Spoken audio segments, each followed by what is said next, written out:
यह कहानी एक छोटे गांव की है जहां सभी लोग एक दूसरे को अच्छी तरह जानते थे।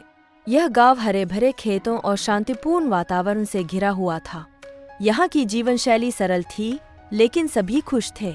एक दिन गांव में एक अजनबी आया। वह थका हुआ और भूखा लग रहा था। गांव के लोग उसे देखकर थोड़ा सतर्क हो गए, क्योंकि उन्होंने पहले कभी उसे नहीं देखा था।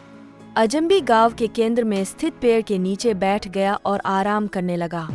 गांव के सरपंच रमेश जी अजनबी के पास गए और उससे पूछा, कौन हो तुम और कहाँ से आए हो?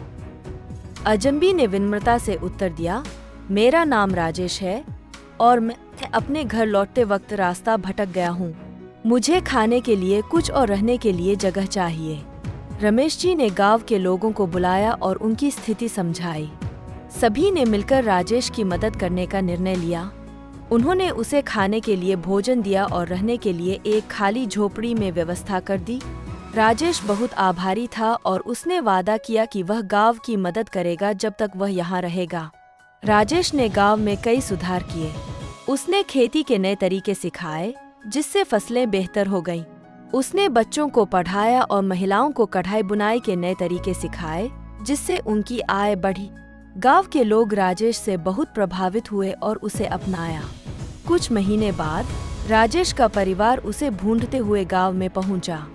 वे सभी बहुत खुश हुए और राजेश को घर वापस ले जाने के लिए तैयार हो गए। गांव के लोग उदास थे, लेकिन उन्होंने राजेश को विदाई दी और उसकी मदद के लिए धन्यवाद कहा।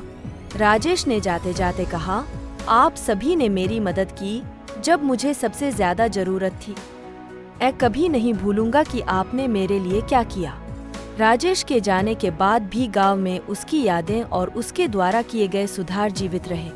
गांव के लोग उसकी कहानियां सुनाते रहते और उसे अपनी प्रेरणा मानते। यह कहानी हमें सिखाती है कि किसी अजनबी की मदद करना न केवल उस व्यक्ति के जीवन को बदल सकता है, बल्कि हमारे अपने जीवन को भी समृद्ध बना सकता है।